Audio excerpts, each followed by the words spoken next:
Welcome back to BYU Sports Nation with our second fabulous guest of the day. She is Ashley Garfield, women's basketball assistant coach, former BYU basketball standout. Ashley, nice to have you back in Studio B.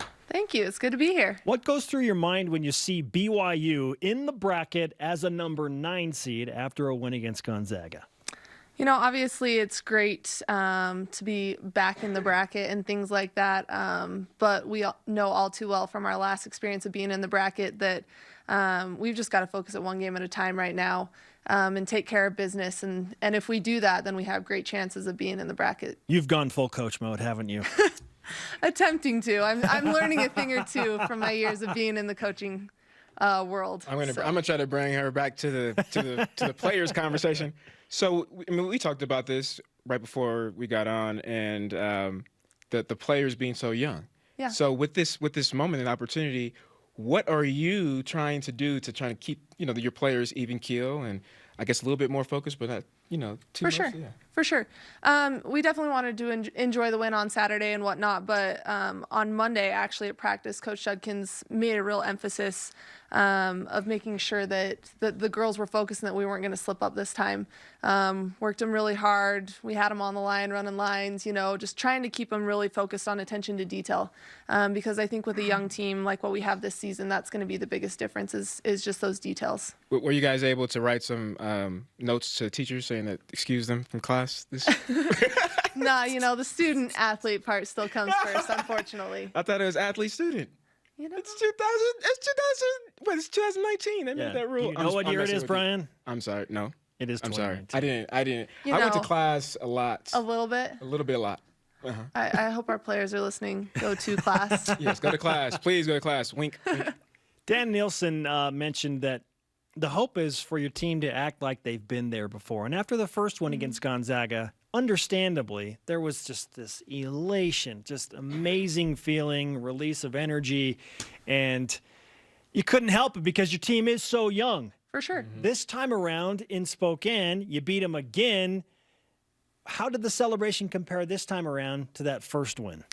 I actually went to the bench right after Paisley got fouled, and I said, make sure, first of all, you don't come on the court until we know for sure that the game is over, no rushing anything, but also just make sure we act with class and understand that this is the expectation that we have, that we want moving forward, is to be in those situations where we're beating top 25 programs consistently, because that's the kind of program that we want to be and that we think we can be. So what makes you guys such a tough matchup against them? And what changed after you guys, had the 3-game losing streak? I think as far as matchup-wise goes, Gonzaga's always got great bigs, especially. And so having, obviously, Sarah Hampson in there, she gives Zykira Rice a little bit of a headache sometimes, I think. A little bit? She's being nice. 6'7" definitely helps. I know. For sure. She's a force. It's crazy. And I mean, to be able to beat them without Chalet as well, having that added depth in the tournament will be really nice. But I think obviously we've seen all season that our guard line, I think, is phenomenal and gives everybody within the conference a real trouble guarding, especially those starting 3 guards. And then our bench has really stepped up and helped as well. So we've talked a lot about the format of the tournament on the men's side. BYU hosts San Francisco tonight on the men's side. A win over the Dons would, in a lot of ways, it makes it feel like the Cougars would lock up a bye all the way to Monday. What do you think about the tournament formats this year going down to Vegas? I think it's great, especially in the sense of the WCC looking to protect teams getting as many as we can into the NCAA tournament, right? Not having to worry about playing lower RPI schools, especially early on in those tournaments, avoiding upsets. But obviously it also gives those teams that have a chance to play on the court a little bit of an advantage. We'll go in hopefully on Monday, having played a team that will have already played on Saturday and won on that court. So there's a little bit of give and take, but I do like the new format because it hopefully ensures that the WCC gets more teams into the NCAA tournament. Why not reward the best of the regular season? Exactly. Yeah. I mean, and that I would assume that kind of changes how you guys want to schedule and your preseason outside the conference, right? Most definitely, yeah. Dan Nielsen, he does all of our scheduling for our team, and he's done a phenomenal job over the past few years of putting us in a position to be able to have a great RPI and go into conference as long as we take care of business with a great chance at an at-large bid. How many minutes could you play right now if Jeff Judkins were to throw you onto the floor? Not that many. I get on the court occasionally with the girls if our practice players aren't around, but They go like extra harder against you, like, oh, this is my opportunity.